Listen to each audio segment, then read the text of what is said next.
Selamat siang pemirsa, terima kasih Anda masih bersama kami dalam program Update Bisnis. Pemirsa, saat ini kami masuk dalam segmen dialog dan siang hari ini kami akan mengulas mengenai korelasi desain produk terhadap penjualan suatu produk. Dan siang hari ini sudah terhubung bersama kami seorang branding consultant, Bapak Johan Alvin Kosumo atau biasa dipanggil dengan Jack. Selamat siang Kak Jack, apa kabar? Selamat siang, Kak David. Kabar baik, luar biasa. Terima kasih sudah menyempatkan waktunya bergabung bersama kami dalam program Update Bisnis yang hari ini. Nah, siang hari ini kita akan membahas mengenai desain produk. Dalam suatu pemasaran produk, tentunya selain kualitas dari produk tersebut, desain produk sangatlah penting dan sangat mempengaruhi. Seberapa besar pengaruhnya terhadap suatu penjualan produk, Kak Jack? Jadi saat ini kita ada di sebuah era di mana setiap produk itu memiliki pangsa pasar yang sangat spesifik, ya. Jadi kalau kita bilang mengenai desain itu berarti sebuah tindakan yang kita lakukan untuk menyesuaikan target market tersebut. Makanya kenapa desain produk sekarang sangat penting sekali, ya, saya garis bawahi, karena bisa menyesuaikan dengan pangsa pasar atau target market. Nah, target market kita sekarang ini sudah banyak sekali, dan setiap kelompok usia target market itu memiliki kebiasaan dan kebutuhan yang berbeda-beda, memiliki keresahan yang berbeda-beda. Jadi kalau misalnya produk itu bisa didesain untuk memenuhi kebutuhan dan menjawab keresahan mereka, itu akan sangat bagus sekali. Setiap treatment desain produk juga sangat spesifik, ya, disesuaikan dengan pangsa pasar yang ingin dituju. Seperti itu, Kak David. Baik, artinya penentuan pemilihan desain itu menjadi solusi dari keresahan yang dicari oleh seorang customer, seperti itu, Kak Jack? Betul sekali, apalagi zaman sekarang banyak kompetitor, ya, produk-produk juga bertebaran di pasar, jadi kita sangat penting untuk memiliki desain produk yang unik, yang stand out dengan kompetitor-kompetitor yang lain. Apalagi karena dengan banyaknya pilihan itu, attention span-nya para target market juga semakin pendek, mereka gampang berpindah-pindah atau mencoba produk-produk yang lain. Jadi pastikan kita meninggalkan kesan yang mendalam, salah satunya lewat desain produk yang spesifik. Baik, artinya desain ini juga menentukan sebuah identitas dari produk ini akan dibawa ke pangsa pasar yang mana, begitu ya? Betul sekali. Jadi kalau misalnya teman-teman UMKM yang baru mulai membuat produk, itu kita harus pintar-pintar untuk mengenali siapa target market kita. Zaman sekarang target marketnya sangat spesifik, ya. Tidak bisa hanya dikelompokkan, generasi milenial, generasi Z. Generasi milenial juga ada lagi dimensi-dimensinya. Generasi milenial usia berapa, mereka punya kebiasaan gimana, mereka menikah atau tidak, mereka punya anak atau tidak, tingkat ekonominya seperti apa. Banyak sekali profil demografinya. Jadi penting sekali untuk produk-produk itu bisa spesifik, ya, menjawab target market yang diinginkan. Oke, ada anggapan bahwa desain produk adalah kunci dari pemasaran suatu produk. Bagaimana Kak Jack melihat hal ini? Betul sekali. Sebenarnya desain produk itu salah satu bagian dari branding, ya. Jadi kalau kita ngomong branding itu luas sekali, salah satunya desain produk. Kalau kita ngomong kunci, sebenarnya ada banyak kunci, ya. Nah, desain produk ini biasanya memang sebuah fase yang sudah dilewati dari fase-fase sebelumnya. Kalau kita mau runtutkan, ya, journey dari sebuah produk atau brand itu sebenarnya awal mulanya harus ada visi misi value yang merupakan jadi brand DNA.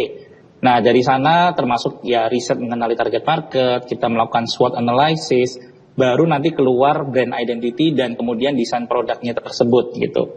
Jadi kalau ngomong desain produk itu bisa meliputi packaging, bisa meliputi promosi banner dan experience yang kita ciptakan kalau misalnya kita punya store, gitu ya. Jadi banyak sekali yang harus dilakukan, dan menurut saya desain produk salah satu dari fase yang penting yang harus dilakukan oleh para pemilik brand. Oke, Kak Jack tadi mengatakan bahwa desain produk adalah salah satu dari brand identity. Dalam brand identity selain desain produk itu ada apa aja, Kak Jack?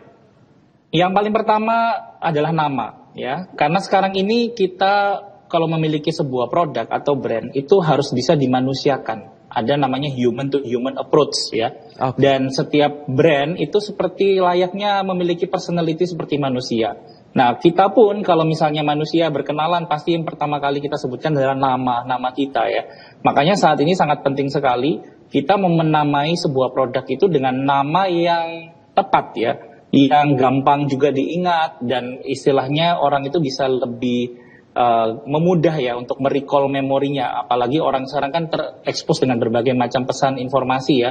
Jadi nama itu sangat penting sekali. Memang kelihatannya simple, tapi gampang-gampang susah. Nama-nama yang bagus sekarang banyak sudah didaftarkan merek ya. Jadi kalau misalnya teman-teman memiliki nama yang bagus, saya sarankan segera untuk mematenkan atau mendaftarkan mereknya, sehingga nama tersebut dilindungi secara hukum dan kemudian bisa dikembangkan jadi ke fase berikutnya. Yang berikutnya setelah nama adalah logo, ya, logo seperti wajah kita juga. Jadi desain nama dan logo itu merupakan brand identity yang sangat krusial. Setelah itu baru kita bisa desain yang lainnya, entah itu packaging, uniform ataupun produk banner dan promosi lainnya seperti itu, Kak David. Oke. Itulah brand identity, ada nama, ada logo, dan menarik sekali bahwa tadi Kak Jack mengatakan produk itu harus diumpamakan seperti manusia, sehingga kita harus seperti menyapa seorang manusia. Mungkin ada contoh yang bisa lebih spesifik, seperti apa itu kira-kira untuk penempatan nama dan logonya, Kak Jack? Sebenarnya contoh yang paling spesifik yang mungkin pemirsa bisa temui setiap hari itu adalah penamaan dari produk kopi kekinian, ya. Mungkin Kak David setiap hari sangat sering menemui jenis-jenis atau merek-merek kopi yang namanya itu nama-nama dari kata-kata sehari-hari, ya. Mungkin saya mau sebut mereknya juga saya agak ragu nih ya, tapi pemirsa pasti tahu ya, nama-nama yang digunakan saat ini adalah nama-nama yang merupakan bahasa percakapan sehari-hari. Semakin familiar dan relevan nama tersebut dengan percakapan sehari-hari, itu semakin gampang nama produk tersebut diingat. Jadi coba pemirsa gali kreativitasnya supaya bisa mempunyai nama produk yang bagus dan akhirnya nama itu bisa jadi bagian dalam keseharian pemirsa sekalian. Oke. Nah, tadi kan kita ngobrol sedikit mengenai brand identity dan di dalamnya ada yang dinamakan desain. Nah, kalau kita berbicara mengenai desain, jika kita ingin menentukan sebuah desain, hal-hal apa saja yang perlu diperhatikan? Nah, ini pertanyaan bagus sekali. Kadang-kadang kita, atau seringkali mungkin ya, kita terjebak dalam sebuah idealisme ketika dalam hal mendesain. Kita kepingin mendesain produk itu sebagus mungkin, seestetik mungkin, seindah mungkin. Tetapi kita lupa bahwa sebenarnya target market kita tidak membutuhkan itu. Contoh ya, jadi target market yang dari kalangan ekonomi mungkin middle atau middle low, kalau dikasih desain produk yang sangat luxury, yang sangat premium, itu malah membuat mereka terintimidasi untuk membeli produk tersebut karena impresi pertama mereka merasa produk itu mahal gitu. Jadi dalam pengalaman kami ya Jessica Enterprise dalam menghandle project-project itu kami selalu menyesuaikan desain produk itu dengan kebutuhan pasar. Misalnya memang target marketnya adalah pangsa pasar yang middle low atau bahkan di daerah yang bukan perkotaan, kami tidak fokus terhadap kualitas keindahan atau estetika dari desain tersebut. Tetapi kami mencoba meriset seperti apa gambar-gambar atau desain-desain yang mereka sukai atau yang mereka sudah terbiasa. Nah, beda lagi kalau misalnya kita mendesain untuk kategori produk premium, pastinya desainnya juga akan menyesuaikan. Jadi balik lagi jangan fokus kepada tampilannya, tapi fokus pada solusi untuk menjawab kebutuhan pasar. Oke, desain produk disesuaikan target marketnya. Nah, ini menarik nih, target market. Kebanyakan seorang penjual pertama kali memperkenalkan produk, jika ditanya target marketmu siapa, misalkan nih, menjual makanan, siapa target marketmu? Sebisa mungkin semuanya. Nah, ini bagaimana kalau seperti ini? Iya, sebaiknya itu dihindari. Jadi itu kesalahan klasik yang dimana orang kepingin meraih sebanyak-banyaknya target market. Padahal banyak itu kalau kita lihat saja lah ya dari jumlah populasi masyarakat Indonesia, di negara kita saja itu sudah luar biasa banyak sekali ya teman-teman atau pemirsa. Jadi kita perlu menentukan target market sespesifik mungkin. Semakin general atau semakin umum target market kita, semakin kita punya target yang tidak tepat sasaran. Jadi kita harus cari target market itu spesifik mungkin supaya bisa tajam apa yang kita mau strategikan atau kita desainkan. Nah contoh ya, misalnya sekarang ini orang biasanya kalau target market itu mereka selain bilang dari demografi usia, jenis kelamin, pekerjaan, tingkat ekonomi dan pendidikan, itu kita juga bisa memakai indikator lain yaitu dari sisi behavior ya.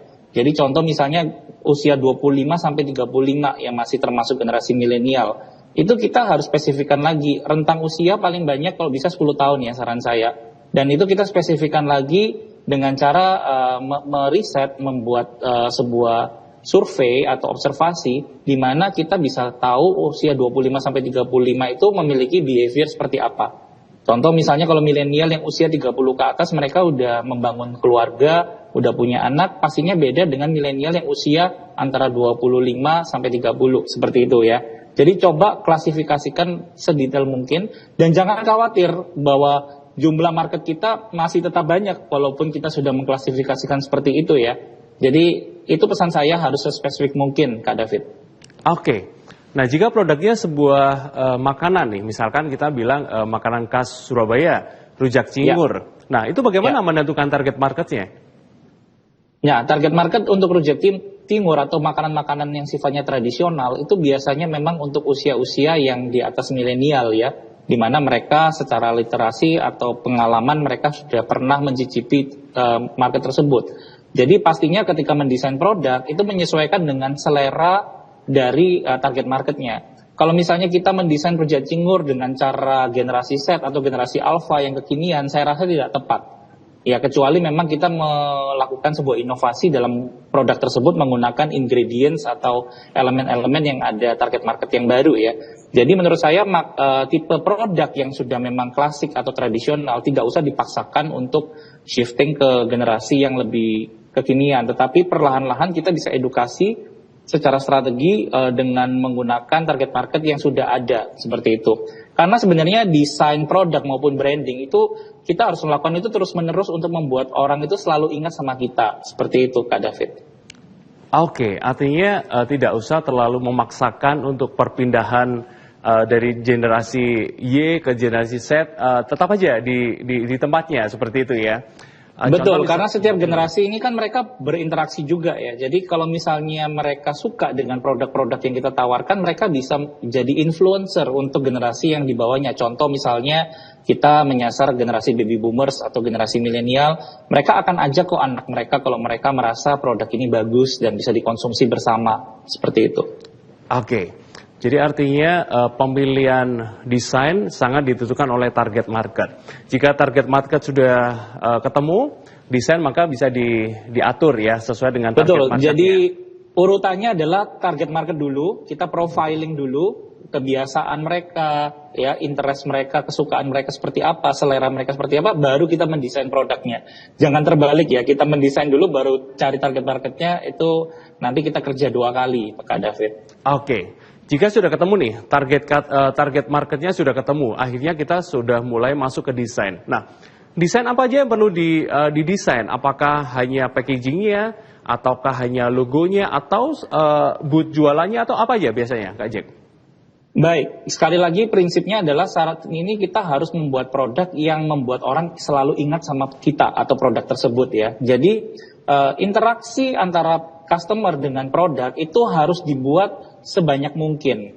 Nah, ini yang dinamakan experience atau brand experience ya. Contoh, pastinya kita harus mendesain packaging. Tapi kalau packagingnya hanya punya minim interaksi, packagingnya dibikin seadanya saja atau istilahnya misalnya contoh nasi kotak gitu ya.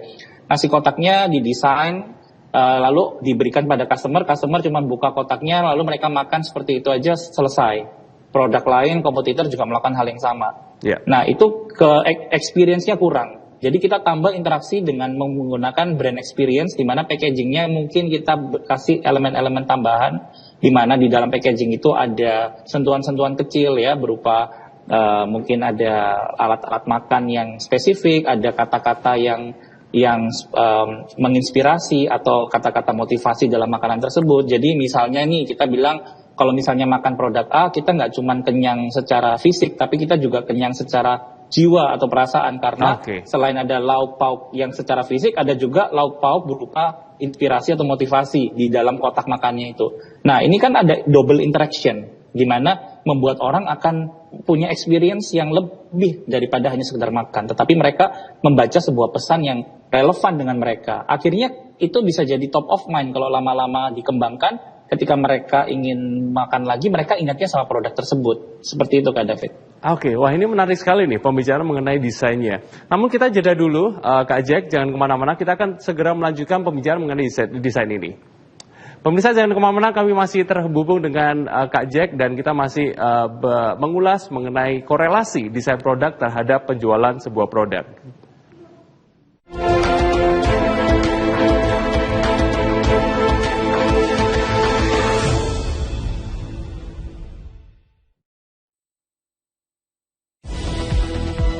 Berbagai peristiwa disajikan dalam sebuah berita. Berbagai informasi disajikan sesuai fakta. Tanggul penahan air laut di Pantai Keropak Indah, Desa Bondo, Kecamatan Bangsri, Kabupaten Jepara jebol. Dikemas dalam program Update Petang. Setiap hari pukul 18 waktu Indonesia Barat. Di Jawa Post TV. Mengawali aktivitas hari Anda, kami hadirkan bincang seputar dunia kesehatan bersama dengan dokter-dokter ahli di bidangnya. Tidak ada pilihan lain. Kita harus lakukan operasi lanjutan untuk melepaskan perlengketan usus. Update Sehat Pagi, Senin hingga Jumat, pukul 6 waktu Indonesia Barat, di Jawa Post TV.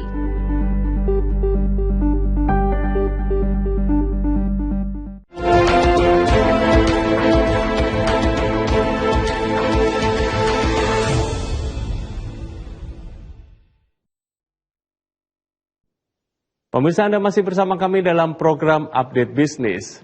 Dan saat ini kami masih terhubung dengan Kak Jack, seorang branding consultant, dan kita masih mengulas mengenai korelasi sebuah desain produk terhadap penjualan suatu produk.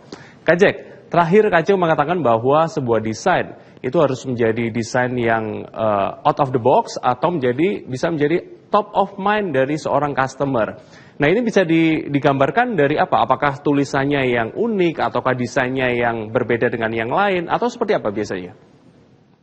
Baik Kak David, saya perkenalkan satu istilah yang namanya all sides the box ya. Jadi saat ini desain tidak hanya dituntut untuk outside the box saja, tetapi juga harus memikirkan inside the box-nya. Justru itu yang tadi kita sempat bahas ya. Jadi sebelum kita mendesain outside the box-nya,